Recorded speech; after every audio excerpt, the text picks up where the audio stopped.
We'd like to begin by acknowledging the traditional owners of the lands which we gather on today.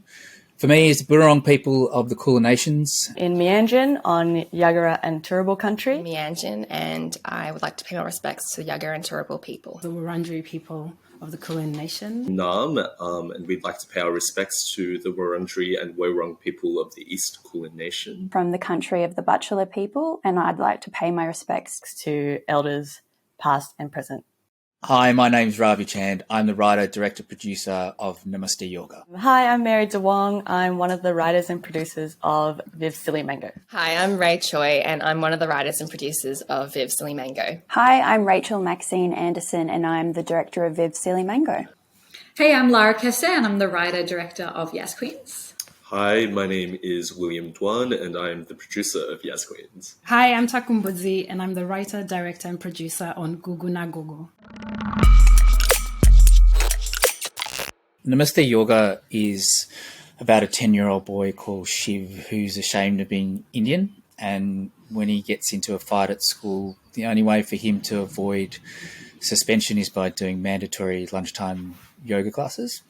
And it is talking about the effect of what cultural appropriation can have on young kids and their self-worth when their culture is appropriated, commodified, and then sold back to them, and the deep damage that can begin to do.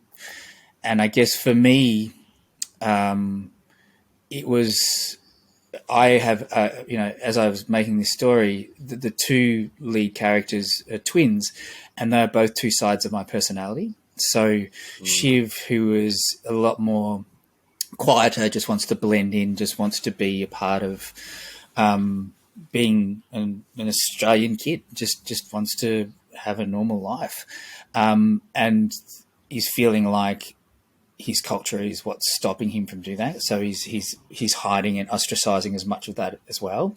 And there's also another tier to that, in that his mother has passed away, so she was so ingrained in that culture that when he thinks of his culture, he thinks of his mother that's not there. And that was very much what it was like for me when I was a kid growing up.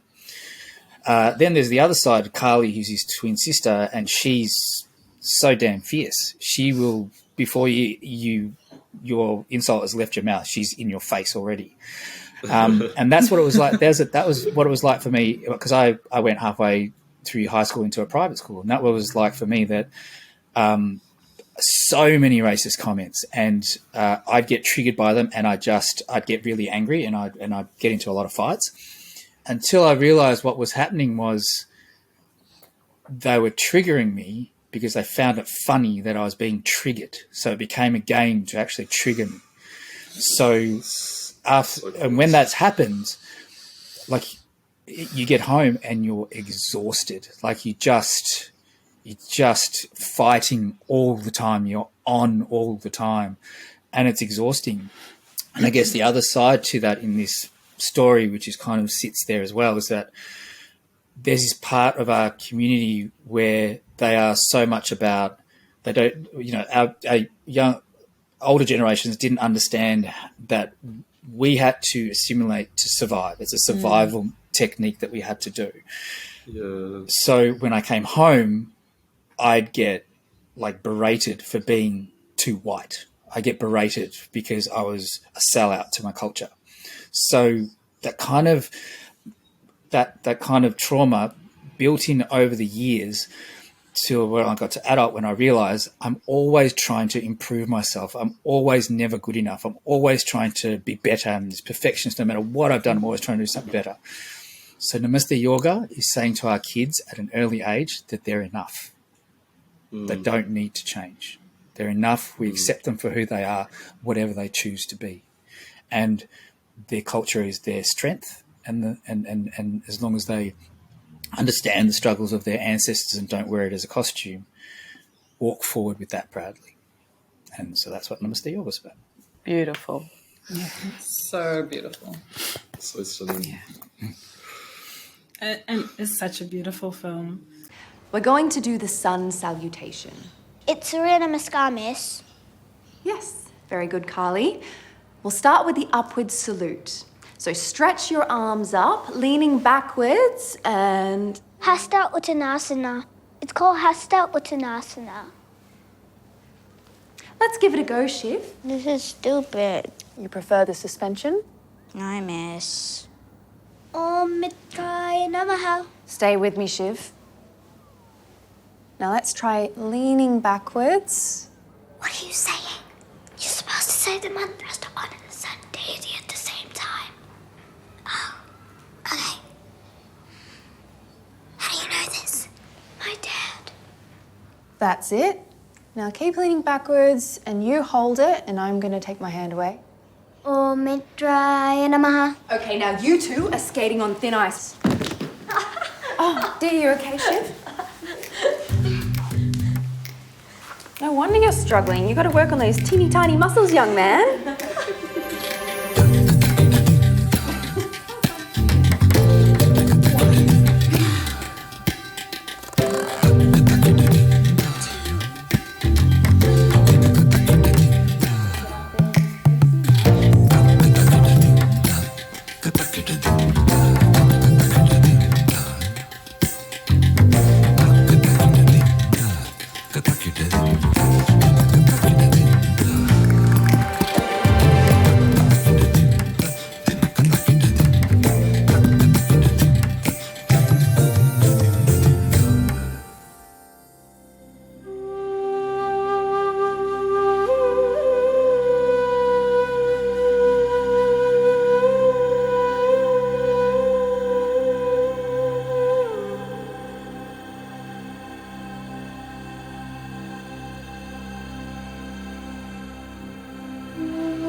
My film Gugunagogo is around you can't deny who you are or where you've come from.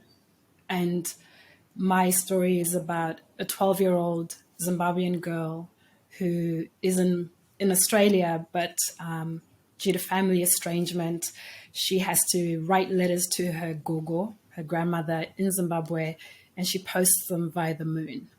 So my story was really about celebrating the friendship of children and their grandparents, especially grandmothers, and just how those maternal bloodlines are equally as important as the paternal ones that are often celebrated in African culture. You're often called your father's child. This is child of the father, but our mothers and our grandmothers and our aunties, the women around us, really mold us and hold us. And so, yeah, Ravi, I jumped in because of just really, again, resonating with what it means to know yourself, even if you might not be able to express it. And I think my film is about that, there's things that I discovered about my Zimbabwean culture, my family through making this film, things that, whether it's moving to another country, colonization and the effects of it, whatever it is, that I didn't even know until I allowed myself to explore and to ask and to learn afresh. And so with our film, I felt I needed to make it now because of the pandemic really did disconnect a lot of people physically and emotionally. And even though my story was one that I wrote maybe 5 years ago, that thing around how do we still stay connected to our cultures and our families and the legacies of people before us when we can't see them, whether they're distant, physically away or they've passed away. How do we really know who we are? And so I don't have all the answers. I'm still also figuring out, but that was the invitation that I wanted to plant to especially the kids in my African community worldwide, in fact, anywhere really. How do you stay connected to where you've come from? And there's parts of us that we cannot deny because it's in our blood. So yeah, I felt like I needed to say that now because I also have a daughter now. And just seeing her dynamic with my mother, and then remembering my maternal grandmother, who was my best friend, it just kind of all came together for now. I have so many shivers. It's wonderful. So beautiful.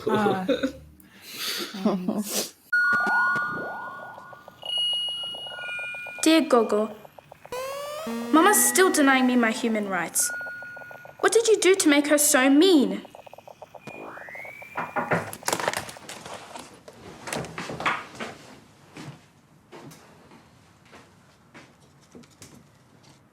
I almost held on to this because of your recent behavior.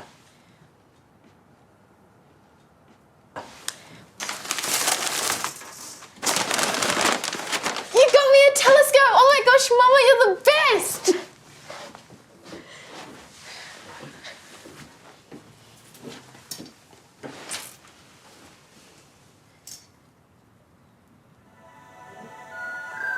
Whoa, this changes everything!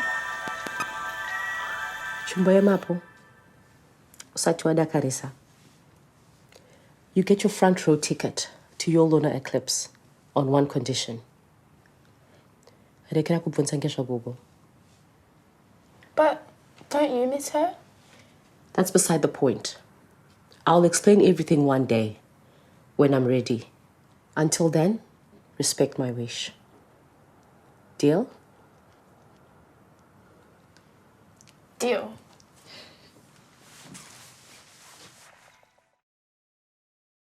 Yeah, something you said, Ravi, about your story was that culture is your strength.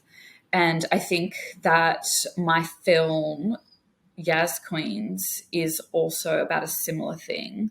The story is about a young girl who has moved to Australia from a young age and has started to assimilate very young.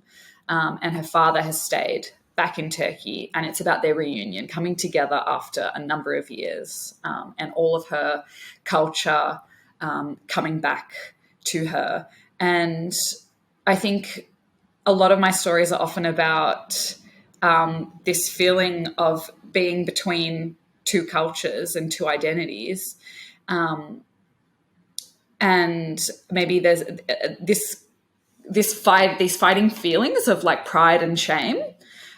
So obviously I'm very proud of my culture and proud of my heritage and background, but then growing up, being so different, there's a sense of shame that you live with as well, because you're like, why am I so different to everybody? Nobody understands me. I don't understand them. They all are saying words I've never heard of. Coming from a family that English isn't their first language. Even the stories and jokes at school, I was like, over my head, like, I don't know what you're talking about. So I think, Yas Queens is about bridging those two feelings. It's like the shame and the pride coming together, and then we live in this weird middle space. And I think that's what Yas Queens was about for me. And obviously the young girl, Yaz, accepts that her culture is her strength. And in reuniting with her father, that's what helps her discover that. I also really loved in your film the way you depicted friendship, with like the group dynamics within their rap group and how they navigated tension and, supported one another, and stood their ground, like within the group. There was an immediate like, Yaz, you can't talk to us like that. We're out.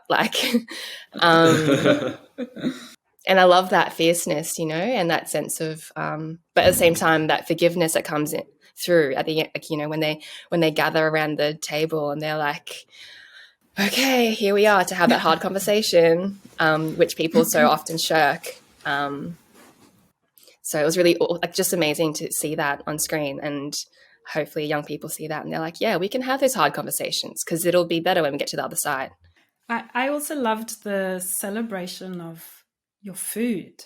I mean, I don't know, I just noticed the food as well, and that's such a thing that I'm sure in your cultures, as is in mine, people gathering around food and eating together, drinking together as a way of just loving each other and knowing each other and getting to know each other.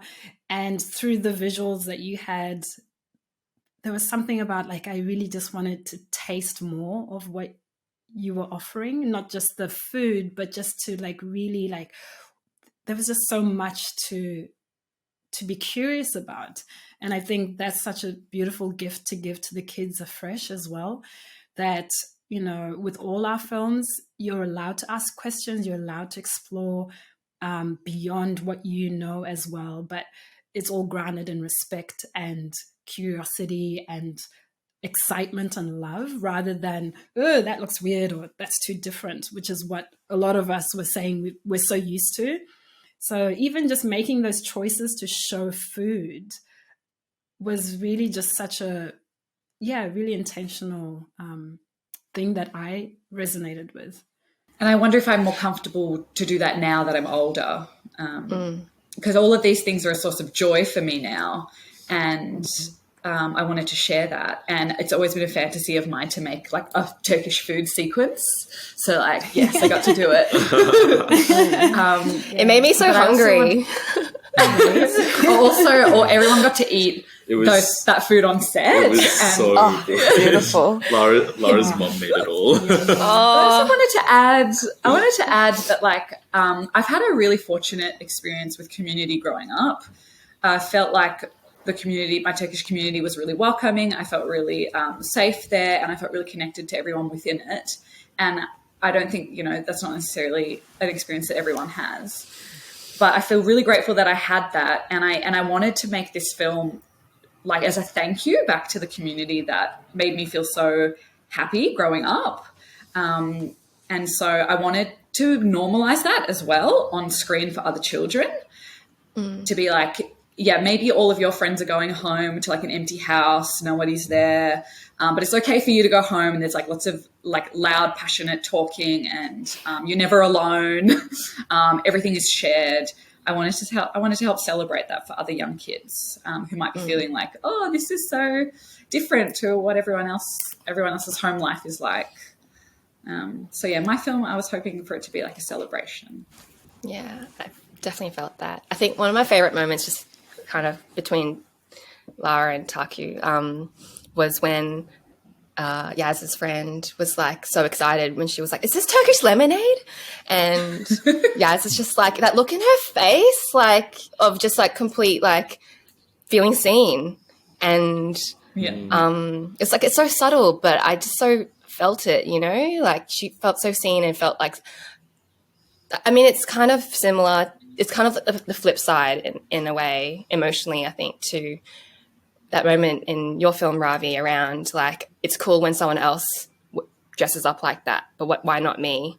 And then then in this sense, it's like the friendship helps Yaz feel like, yeah, like it's something to celebrate. And it is exciting. And yeah, I don't know. I'm just like seeing that sort of, they're almost like two moments that kind of speak to each other, I think, in different ways. Mm-hmm, mm-hmm.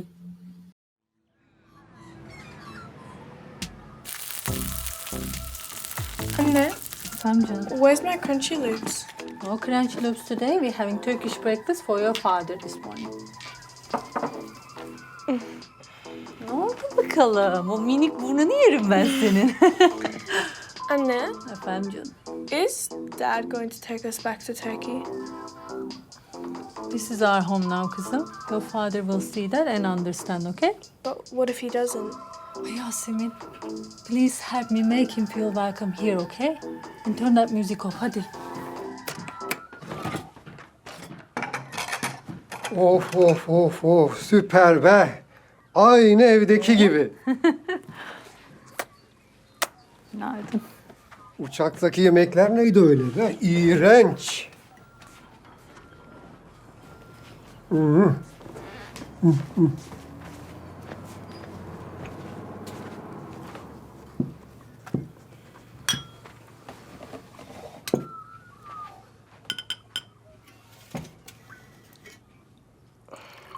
Sağ ol hayatım. Afiyet olsun.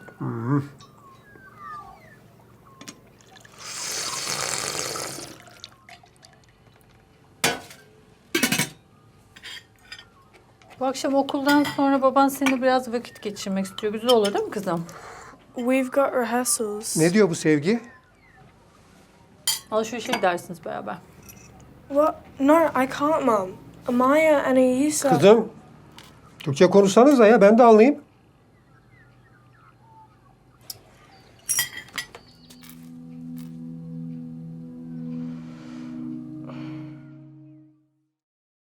Viv Silly Mango is about three young girls who form a punk band.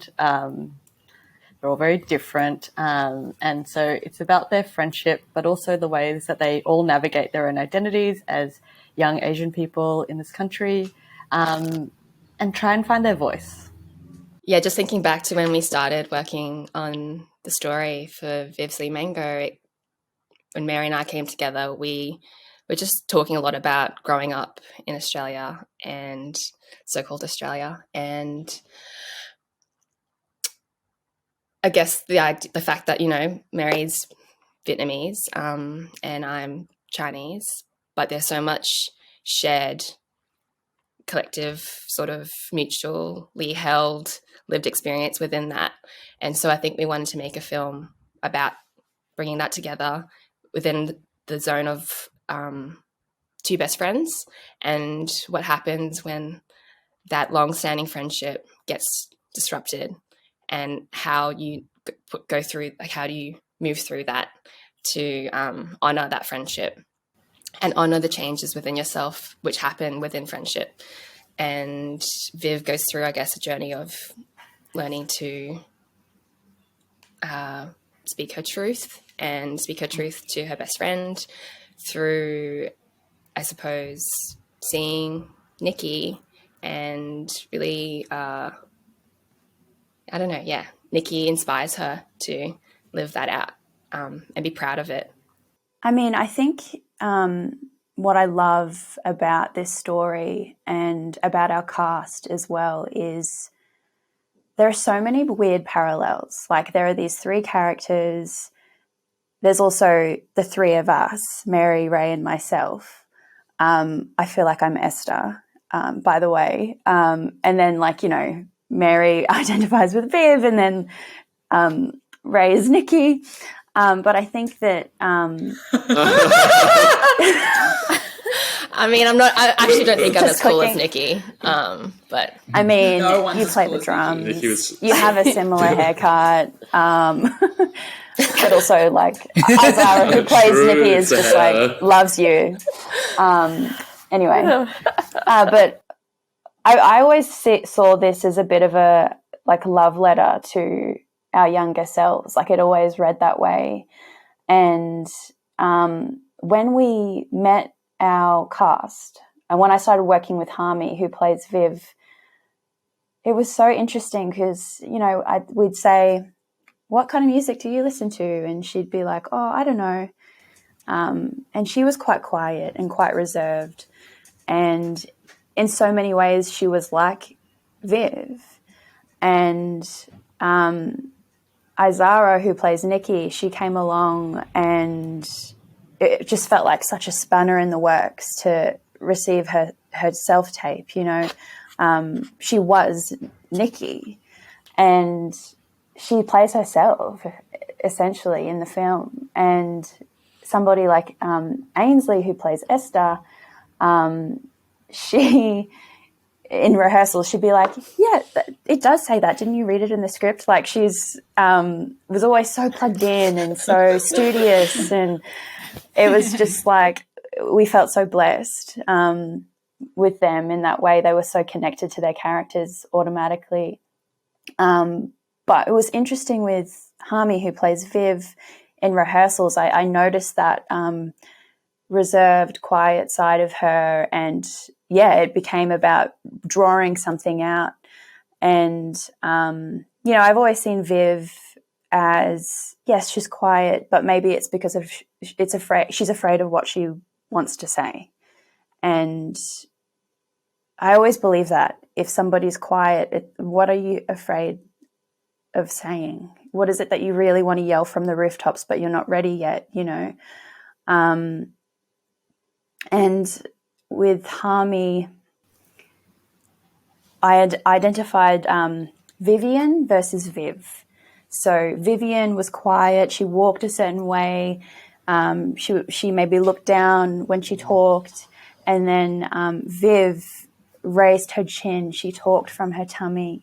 And she was a little louder, you know. And we identified a certain walk for Viv versus Vivian, a different voice. And that way on set we had this like shorthand with each other where it could be like, I want to see more Viv, you know, a little less Vivian, more Viv, give me Viv. And she knew what that meant. And Mary and Ray can vouch for this as well. Through the experience of the production, she became Viv. Harmy was just like, she was like rebellious and she was naughty and she, you know, she had something to say and she had more fun, and that quiet girl from the beginning like slowly melted away.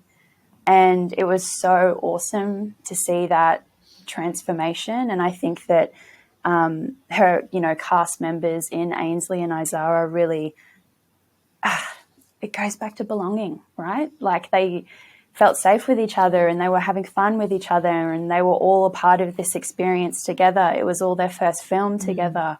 And I think that it was a really awesome feeling to know that they could look around and come to work every day and see each other, and they could see us behind the camera, and they could see, you know, they could see people that looked like them on set. And I don't know, it was kind of magical just to see that transformation and arc happen in the story that we set out to make, but in a weird way, like in real life as well. My dad's at a meeting with his label, but he said we can use the studio while he's out. It's so nice having a proper kit. Back in Mum's apartment, it was impossible. My old band was a three-piece, so guitar, drums, and bass. I am proficient in many instruments, and bass is not one of them. But this is what Rag Girl's all about. Surely we can mix it up a bit. I can make that work. Okay.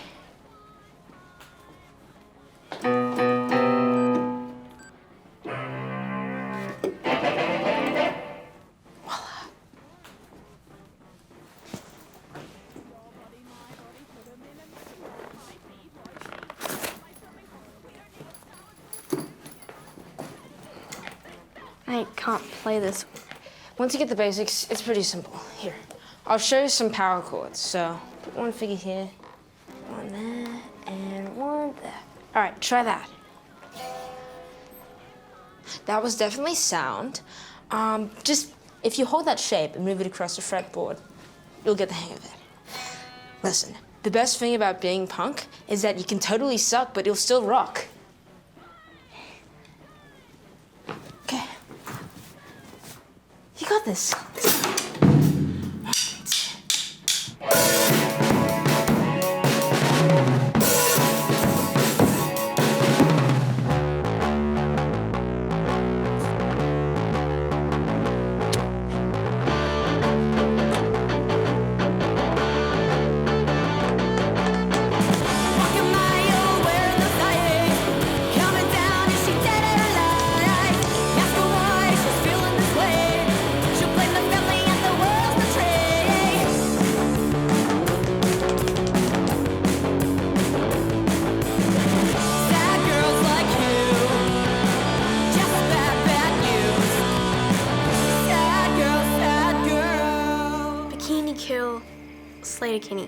How'd they do it? Oh, I've been doing some research, and there's this all-Asian teenage trio called Emily Sassy Lime. Oh yeah, they're great. Well, I was thinking, Viv, this was your idea. What if we name our band after you? Absolutely not. Yeah, and you work at a fruit shop, so what's your favorite fruit? It's definitely a mango. No, that's silly. I love all fruit. live, silly mango.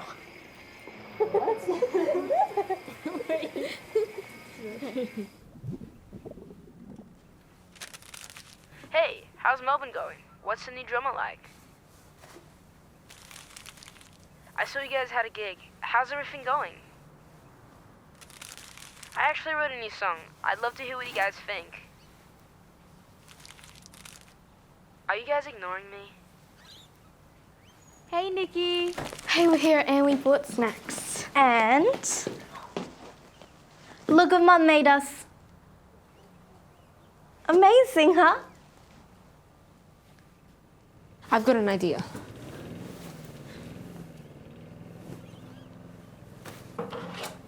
Don't you dare. Come on, Esther. What would Emily Sassy Lime do? All right, here to you.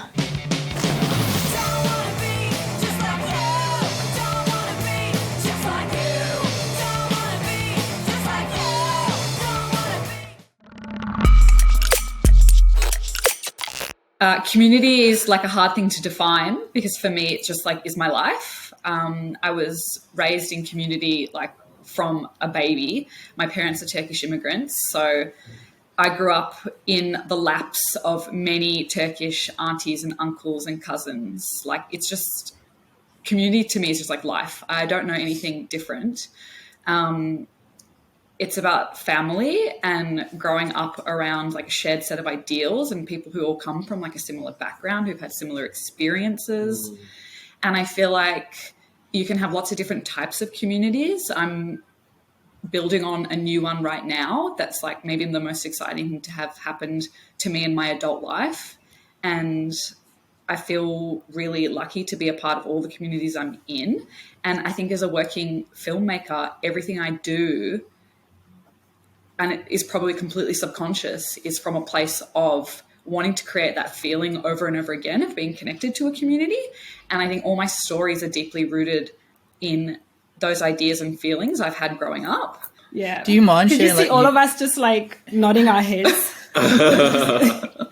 What's a new community like that? You could really hear it in your voice when you're talking about the new community. A few friends of mine and I have started a community called Mahala, and it's focused on Middle Eastern and Anatolian communities, diaspora here in Australia, and we wanted to find a way to connect ourselves to our culture because inspired a lot by our family's efforts when they first immigrated to Australia. They started a lot of sort of grassroots socialist community centres, and they were offering services to like new immigrants as well as helping like socialist causes back on the homeland.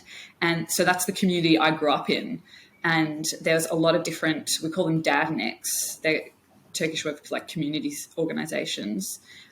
There were various ones across Melbourne. And so growing older, obviously our parents' efforts have faded because they've gotten older, they've gotten tired. That's totally fair. But so our generation is like, oh no, if they don't do it, we're not going to have it. Yeah. So now we've taken it upon ourselves to create the new communities for this generation. And so that's what Mahala is. But ours is a lot more inclusive. So ours spans for all cultures across the Middle East and Anatolia, not just Turkey. And so, yeah, that's the community that I've been nurturing, and it's growing, and I'm meeting so many new people. And, yeah, I feel like it's the most rewarding thing I've done in my adult life. So that's, I've been following it on Instagram, Lara, and it's so exciting. Like, it's so, I guess, yeah, it's just like that what you're talking about comes through even on the wacky thing that is Instagram. Just going off what Lara was saying, I think... like I always think about communities as like different circles, and like I have my community, my Chinese community that I've grown up with. I've also got my community of queer folk, and then I've got intersections of those communities.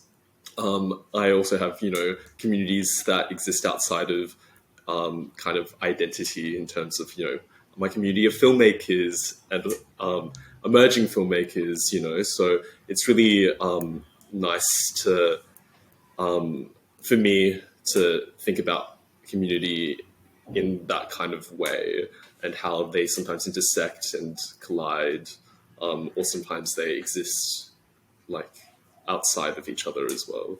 For me, community is where I feel safe, where I feel seen, accepted, and where I can be held. So, and where I feel like there's so much I don't need to explain. I just can be. Absolutely. And people receive me as I am and strengthen me to then go out into the world in whatever way I'm doing. And like everyone has talked about, because as people we're very complex, I think later in life I've realized, I actually have different communities for different aspects of my talents or my personality or my aspirations. So even in making this film, I found community in the unexpected places.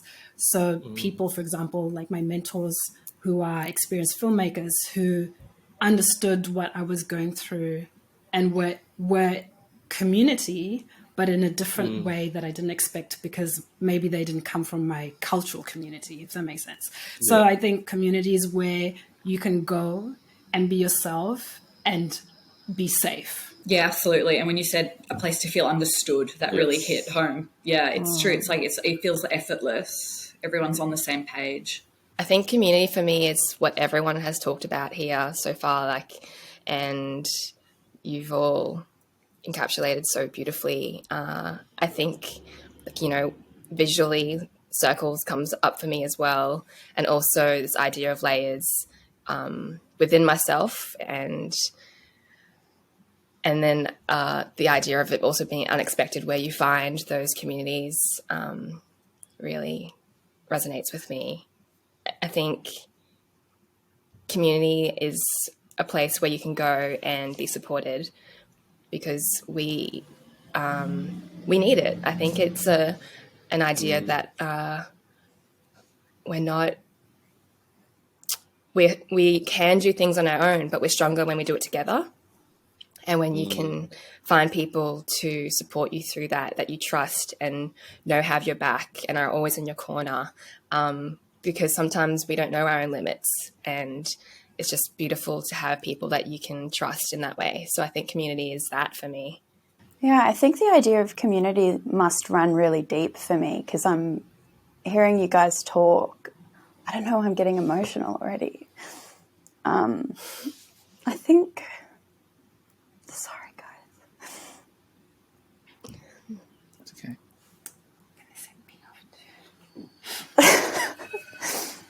Do you want us to come back to your age? No, it's okay. I think community is something that I spent a really long time searching for. And I think what's the beautiful thing about it is that we continue to do that, right? Like, we're doing that now, and I feel like I'm actively doing that in the way that I make films and collaborate with other creative people. And, like Ray said, you meet these other different layers of yourself through that, which is such a gift. But I think for me, it is about, feeling seen and feeling understood. And I think for me, I grew up with this feeling of like a gray area. I'm mixed race, Filipino mum, also an older dad as well, which was another specific thing. And I didn't really see too much of what felt like me, I guess, is something I could say. And I think when you meet people, I feel like community to me is when you meet people who reflect these feeling states that have like swum around in you your whole life, and maybe you haven't really quite been able to understand that part of yourself until you see it in other people and they reflect it in you, and it feels okay, and it feels safe, and it feels like something worth nourishing, so that it can feel bigger than it maybe did when you grew up or something like that. Perhaps a journey of understanding I'm still on. of what community means to me. Beautiful. And also your emotion is so real, and I think we all feel the same way. Yeah. And this is obviously something that matters deeply to all of us. So I think the fact that you're feeling emotional, it is so normal. And we definitely feel that too. I honestly think that what Rach just said just spoke so deeply to why I'm struggling to say anything at the moment. Like, I think I've been searching for community forever, and it's like it always feels like there's like a balance beam between, finding a community, but also feeling like I used to feel like I had to hide parts of myself in order to find a community, instead of going, oh, there are other people who feel this way and I can find a community with that. And I think because of that, I've always struggled to feel like I'm fully present in a community. I feel very lucky to be a part of many communities, but have often felt like in the past, particularly when I was growing up, that I never was really fully in one. So, and that kind of, that hiding makes you feel like you're not really whole. And I think that's why I'm struggling so much to say what community means to me, because it means all these different things, but it also is something that I feel like you can only be part of a community when you're willing to fully meet yourself and allow people to fully meet you. And I think that's a journey I'm on as well. Just like I think of all the young people watching our films who, that's exactly it. Like, there's so many young people, or the people we've made these films for, who are on that path or on that journey or about to be, so it's just so great to hear you say that as well, that we're not also perfect. We haven't made it. We're also still growing. Yeah. Yes. And these films are an expression of that growth and an expression of what that looks like to put ourselves out there and try find this meeting right now and just feel like, wow. No, I was going to say, like, what seems to be coming through, hearing everyone's thoughts and community, is very much that, it's been seeded from a young age, and like our hunger for trying to find it, and at times not finding it, and that staying with us, that feeling of loss and that feeling of, just feeling at a loss as well, and lonely. I think that's something that what community heals is a sense of loneliness within the experience of whatever it is that we are going through. So I think that's why it is an ongoing journey as well, because we are changing. Like, we are always who we are and what we're going through, and our experience of moving through the world is so fluid that, in turn, community is also fluid. Yeah, I've heard this about a reference to community being like a place where you feel you can most be yourself without feeling like you're being judged. And like, to be honest, like, as much as I'm working for my community and trying to do as much as I can, I haven't really found that place yet. I feel like where I am, there's always this judgment, and I've been working really hard with elders that are scholars and just really at the forefront of decolonization. And I've had this conversation with them about, sometimes I feel like I want to fit in my community so much, but I don't feel like I belong in my community because of the way that I've grown up in a Western society and because of assimilation. And I know, the issues that I've had, and, I'd look at me when I was younger and go, okay, that's a really troubled person that doesn't know their identity, and really getting hard on myself and beating myself up about it. And I used to do this a lot as a kid. I'd really feel like I don't belong, in the circles of being really Australian. I don't belong in the community of being my own people. Where do I belong? And I always felt like I was kind of walking this limbo. And my elder summed it up perfectly by just saying, that's the product of colonization. That's what it was meant to do. That's not you. And that was really powerful for me. So, that's why I wanted to make the story that I did, was that, and the work that I do is to help our kids to understand that they will feel these things and it's normal, and we have gone through it as well, and we continue to go through it. And it's also part of, I think for me, community is also something now that's much bigger than myself. Like, it's grounded in my story as an example, but it's not about me. It's about something that's much greater than me, and it's for my community. It's much greater than me. It's not about me. So I feel like, it's earning the struggles of your ancestors as well. And community, I feel like, helps you rise again after you have those falls. That's what keeps you going. Like what you're talking about there around that realization around colonization, and it's like, I guess it's ripple effects down the generations, is something that I very much, I don't know, was grappling with, like, in 2020 when I was meant to go to China and whatever, and then was sitting in like that zone of like trying to understand who I am culturally. And I was watching a lot of like documentaries, and I think I watched something by Benjamin Law, and it was just like learning more about the history of Chinese people in Australia and like how they landed here and like what's gone on since then. I know it's like stuff that we probably learned in school, but it was just like revisiting that stuff as an adult, having gone through what you've gone through and trying to understand who you are, and being like, yeah, of course I feel the way I feel. Like, how am I supposed to not feel that way when we've had like all these like policies in place and like, all of this stuff that's happened, and it's just like, well, and then in that sense, it's helped me be like less hard on myself around all of that stuff. It's like, well, no wonder, like, but I think it's been this like, it's felt very like solo in that sense of trying to make sense of all that. And suddenly, like you say, Ravi, it zooms out and you're like, oh, I'm not to diminish or invalidate my experience, but like, I'm just one of many that's experiencing this on like a grand level. And that's kind of where I think the urge to tell stories also comes from, in terms of like, wouldn't it be nice if we all really actually felt that collective, sense of journey together?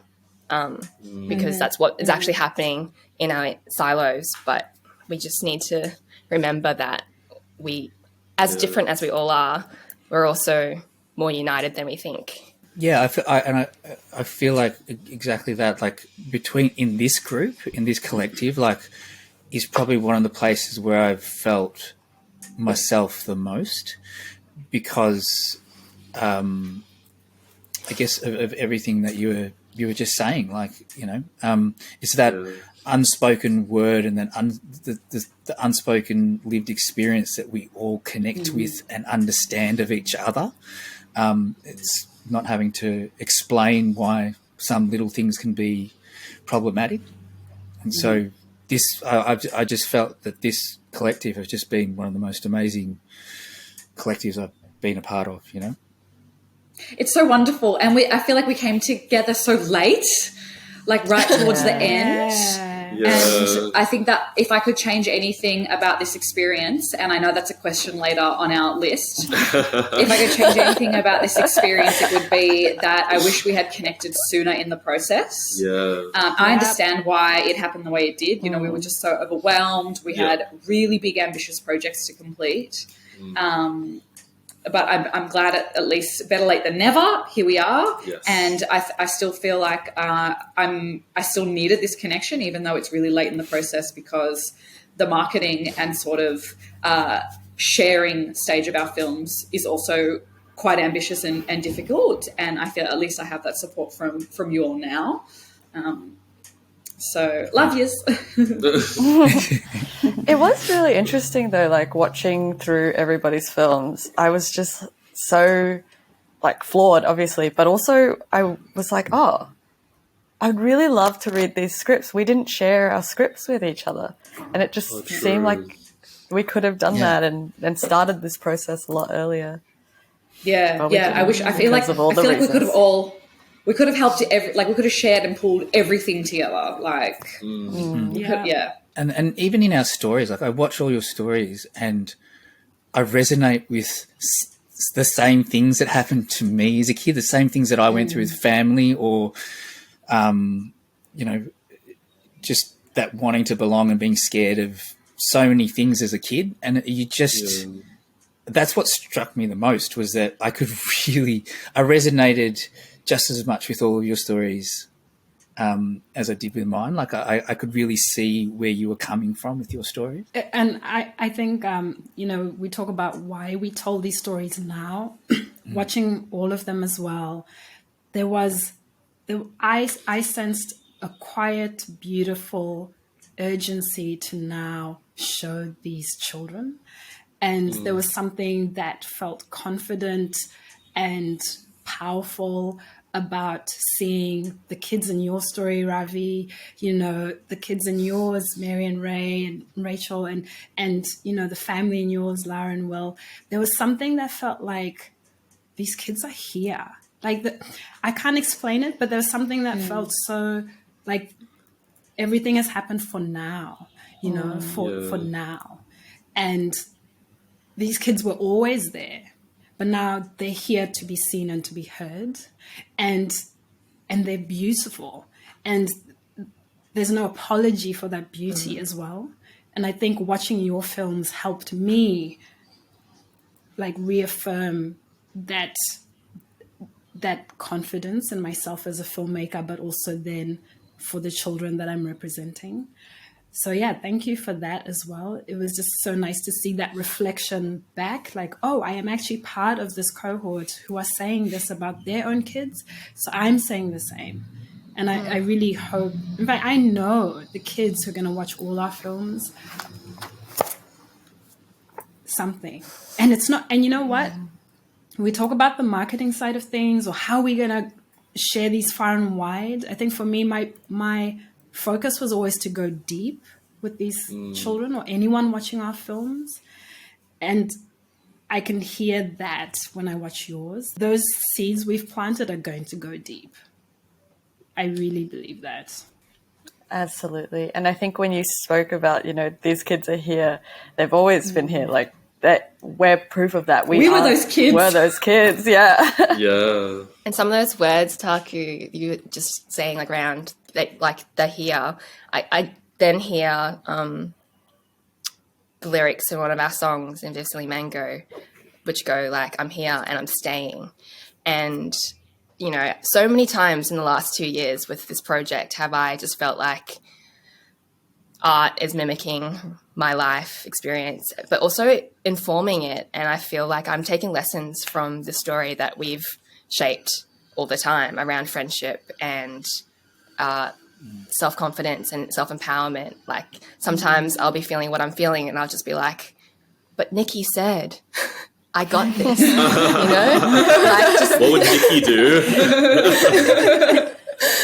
Little things like that. There's so many little beautiful, I just love that. That's how, I don't know, your practice, you feed your practice, but your practice also feeds you. And that's what I feel like, when you're saying that, I just hear the world of our characters in the film living their truth, or, working hard towards it. And it's just that's me, that's us, There was a moment in Taku's film where it was so subtle, as when the mother was like, we're not talking about this now. We're just kind of end of story, or avoiding talking about something.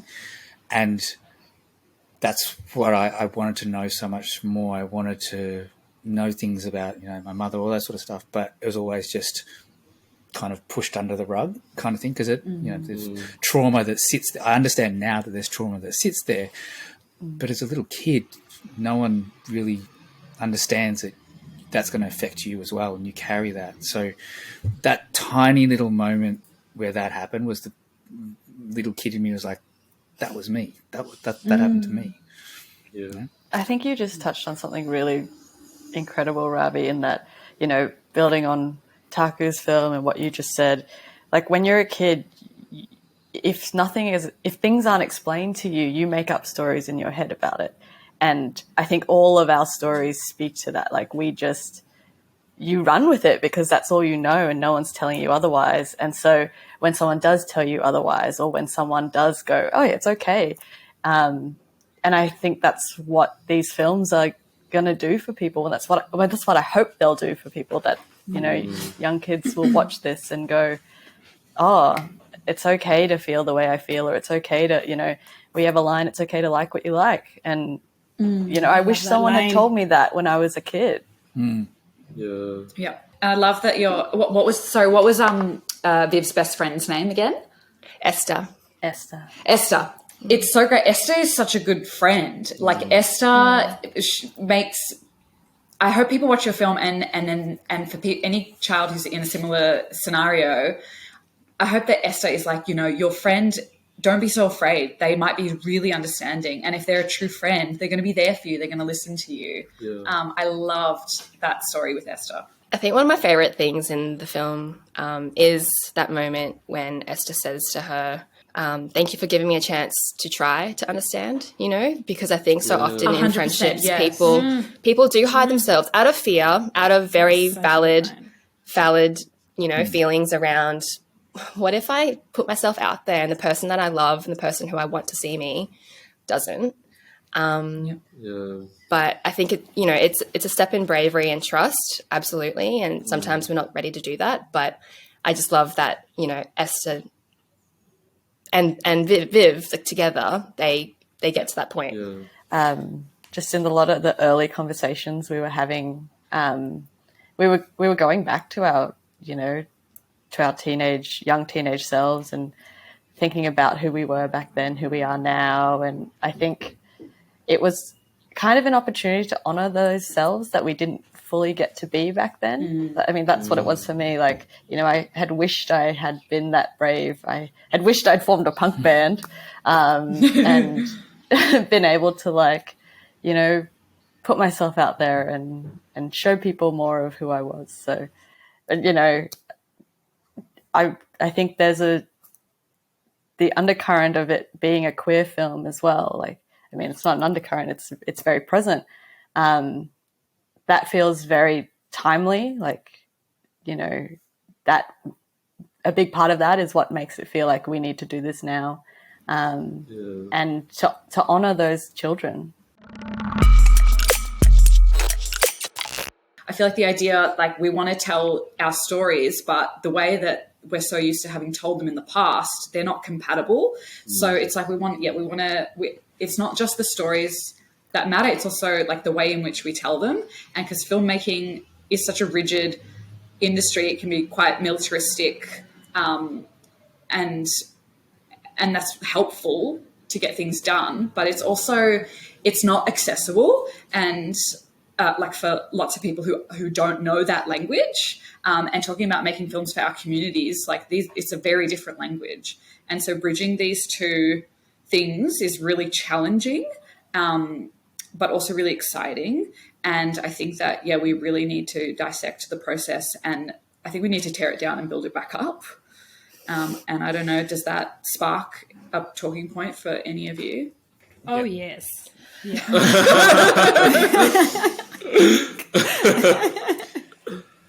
I think what's coming up for me is that this is hard work, you know, and it's such a wrestle. And I think I keep thinking to myself, I keep being like, will it get easier? But I think what makes filmmaking and working with communities the beautiful thing that it is that it's a reflection of how much we're all trying to do our best, you know? And I think it's a constant cycle and loop of trying new things and seeing what works and seeing what doesn't, and communication and forgiveness and kindness for ourselves and other people. And I think it's just, it's a continual thing. I think there's what makes this industry sometimes what it is in terms of its rigidness, I think, is that there's a false idea that you have to get somewhere, and when you get there you'll be happy, or when you get there you'll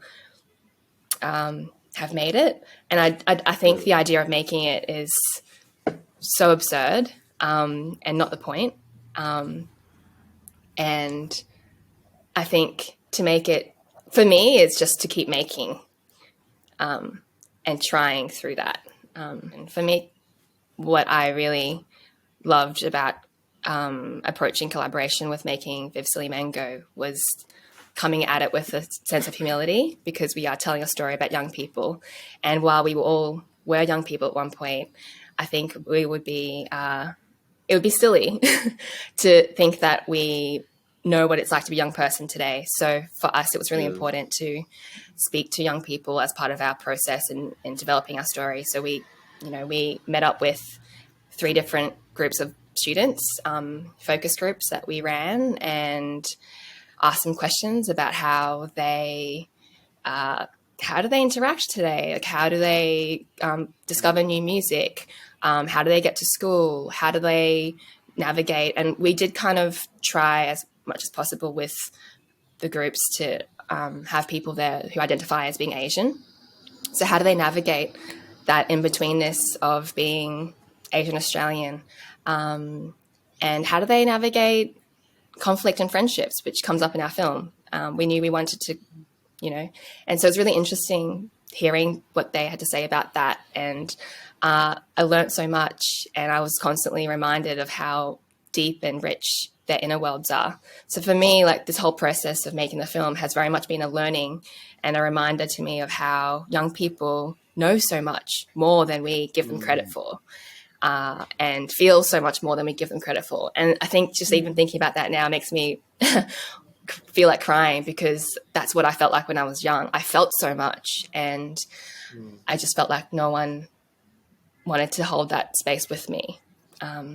So yeah, I think collaborating with and telling a story about young people, for young people, is taking ourselves back and giving them space. I just wanted to touch on that, because I think the process of doing those focus groups and those test screenings, was really important to us, not only because we don't, necessarily know the experience of young people, but also I just think that if you want to make something about a community and honor that community, you have to listen to them and take on board what they say.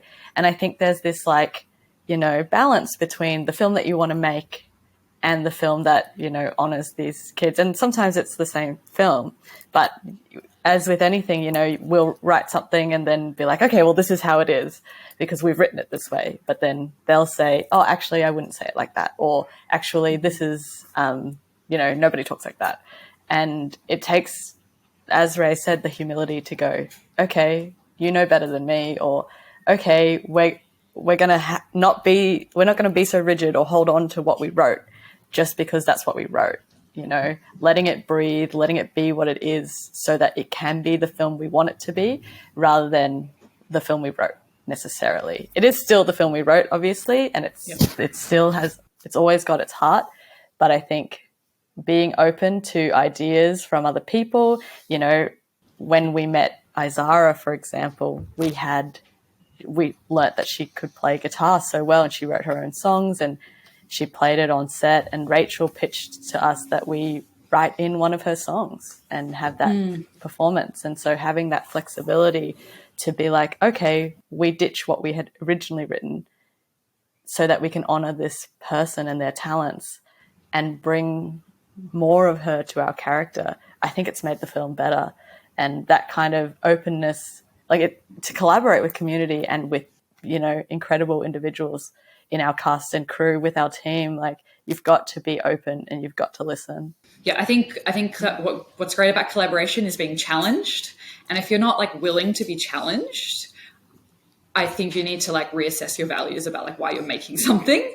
And it really helps you that challenge forces you to ask, why do I want it to be this way? If you don't have a good reason, then it's not good enough.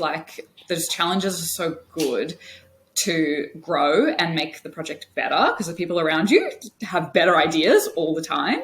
And I think, but obviously, if you know what's right, you've got to honor that and go with your gut. But the good thing about being challenged is it makes you aware that you think that's right in the first place. Yeah, and I feel like contribution, credit, rewards, these types of things are different in community. They're not the same. Like, what does that, like in filmmaking versus community, those words have like different meanings. Like when you're talking about credit, like coming away from a project being like, yeah, I was the writer director or something, like I understand what my contribution was because of these words. It's different when you just like exist in a community and you're happy to just contribute to it. You get a reward out of it. That's like more personal. Like, I don't know if what I'm saying makes sense, but it's something I've been thinking about lately with the community work I'm doing outside of filmmaking. It's not categorized in these words in the same way. Like, totally. You can't, I get asked all the time, like, what's a producer do?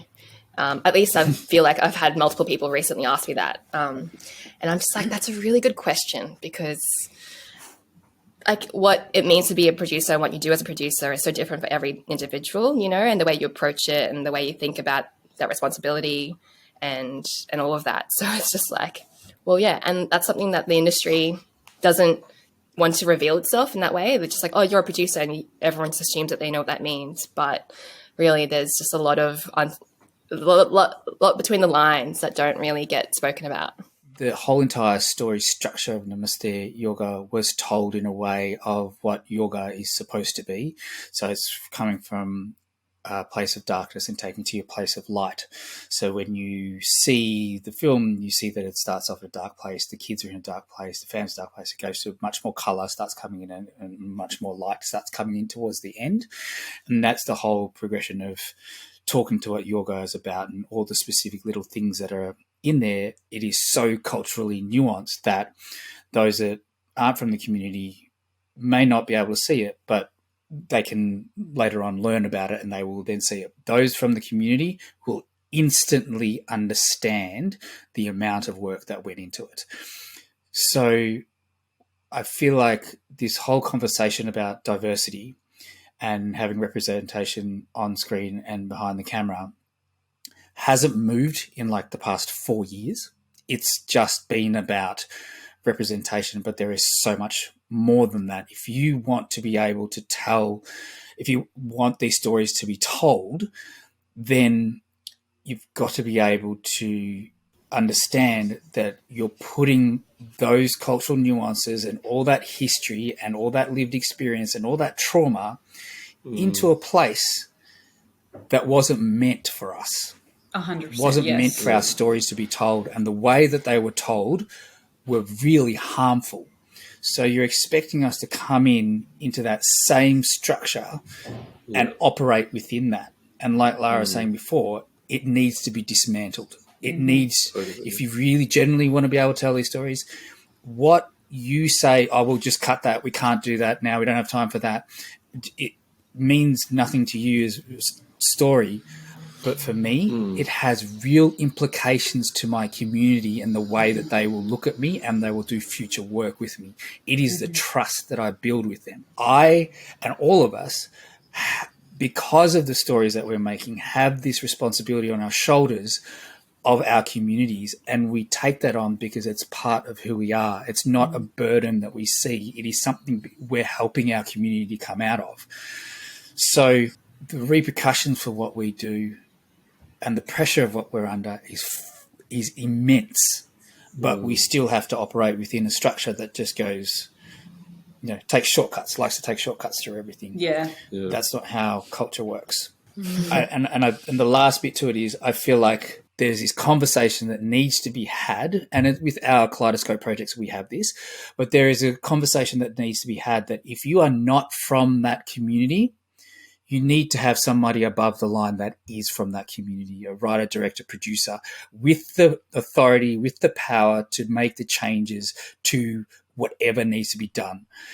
If you cannot find them, it is not your place to tell that story.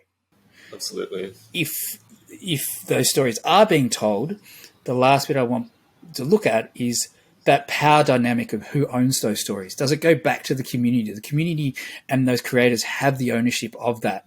It's one thing to say we've created a diverse story and then you've got a production company that's full of just white people and there's no one on there that understands the implications of this, because these stories for us will live on much longer than it's been released. There are real impacts to this for our kids that we want to do. So, there's a lot more to this than just simply working within the industry and telling a diverse story. There is so much more. Yeah.